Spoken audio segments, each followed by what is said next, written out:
প্রাক্তন ছাত্র advocate.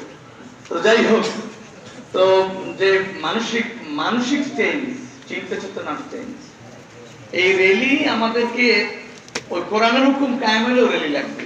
Rally মানে হলো একটা মানসিক চেঞ্জ। আমরা আইন করব কাদের জন্য? যে আইন মানে, আইন চাপাই দিয়ে ধর্মীয় আইন হয় না। ধর্ম মানুষ স্বেচ্ছায় মানে, আর রাষ্ট্রের শৃঙ্খলার আইন চাপাই দেওয়া হয়। শৃঙ্খলার আইন এখনো দেশে যা আছে কিয়ামত পর্যন্ত ইয়েই থাকবে। অতএব আমরা মানুষের ভিতরে চেঞ্জ আনা, মানুষের মানসিক চেতনা আনা। আমি এই মাইকের আওয়াজ যাদের যাচ্ছে তাদেরকে অনুরোধ করব, আপনারা আপনাদের পাশের ভাইদেরকেও বুঝাবেন যে রমজান মাসে আপনি এমন আচরণ করিয়েন না যে আচরণটা অমানবিক, আপনি মানুষত্ব হারিয়ে যায়, এমন করবেন না।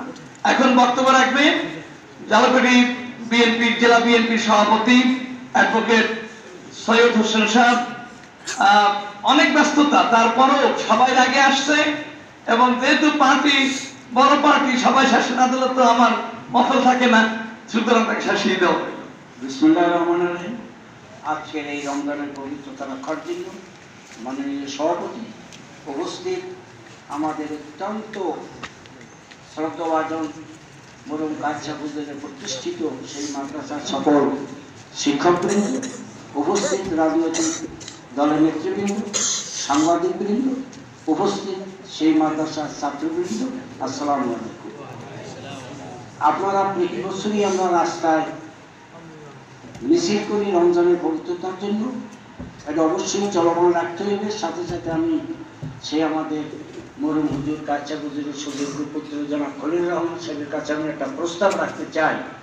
এই জালকাঠি জেলাকে 4টি অংশে ভাগ করিয়া এক দিন সেই এলাকার যারা দোকানদার তাদেরকে নামাজের রক্তের পরে যদি উনি 2 দিন বসেন, জোহরে একবার আর আছরে একবার বসে তাদেরকে বসাইও যদি তাদেরকে বোঝানো যায় যে ভাই আপনারা এই কাজটা করবেন না, এটা আপনার আমার এবং ধর্মের জন্য একটা খারাপ জিনিস, এইটাকে পরিহার করা যায় কিনা দেখেন, তাই মনে হয় রেলের চেয়ে ওই কাজটা আরো ভালো হবে। এইটা আমার একটা প্রশ্ন। এবং আজকের যারা এই রমজানের পবিত্রতার জন্য উপস্থিত হয়েছেন সবার প্রতি আমার আন্তরিক শুভেচ্ছা এবং সালাম। এইগুলি আমার বক্তব্য শেষ হয়েছে। খোদা হাফেজ। বাংলাদেশ আদর্শ সমাজ বাস্তবায়ন পরিষদ জালকাঠি কর্তৃক আয়োজিত আজকের এই সমাবেশ এবং মিছিলের উদ্দেশ্যে আগত সম্মানিত সুধী মণ্ডলী, সম্মানিত সভাপতি, আসসালামু আলাইকুম ওয়া রাহমাতুল্লাহি ওয়া বারাকাতুহু। আসলে হযরত ফিসারাবাদী হুজুরের বক্তব্যের পরে আর বক্তব্য রাখার অবকাশ নেই। আমি একটু অ্যাপোলজি পেশ করি। আমি মূলত একটু আজকে যেহেতু আমাদের ওপেন ডে, সে কারণে কোর্টে যাওয়ার প্রস্তুতি নিয়েই আমি বের হয়েছি।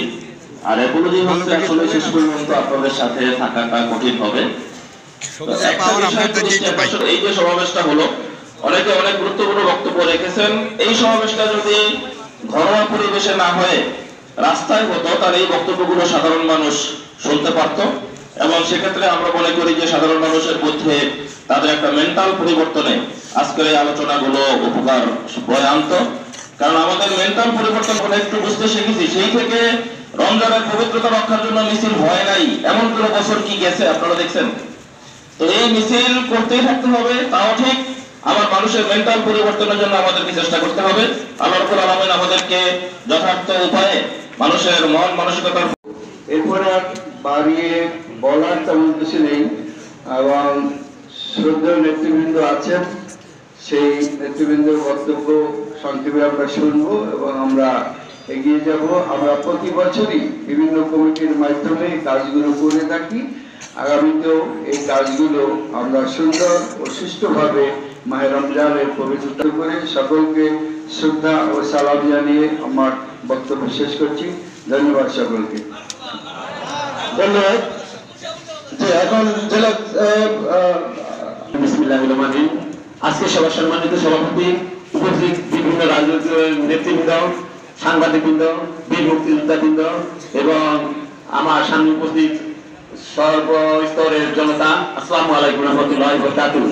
আদর্শ সমাজ বাস্তবায়নে আজকের এই র্যালি পূর্ববর্তী এই সভা। আজকে এই সভা শুধু আমরা প্রতি বছরই করি, প্রতি বছরই আমরা কথা বলি, প্রতি বছরই আমরা আমাদের নিজের মনের কথাগুলি বলি।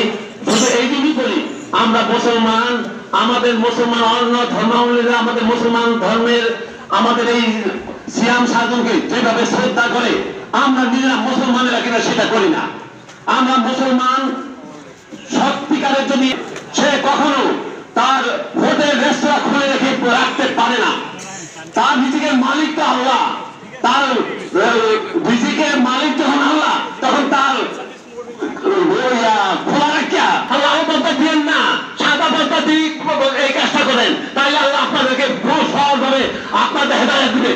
ধন্যবাদ সকলকে। এখন আপনাদের সম্মুখে সংক্ষিপ্ত বক্তব্য প্রদান করবেন জেলা জামাত ইসলামী নায়েবে আমির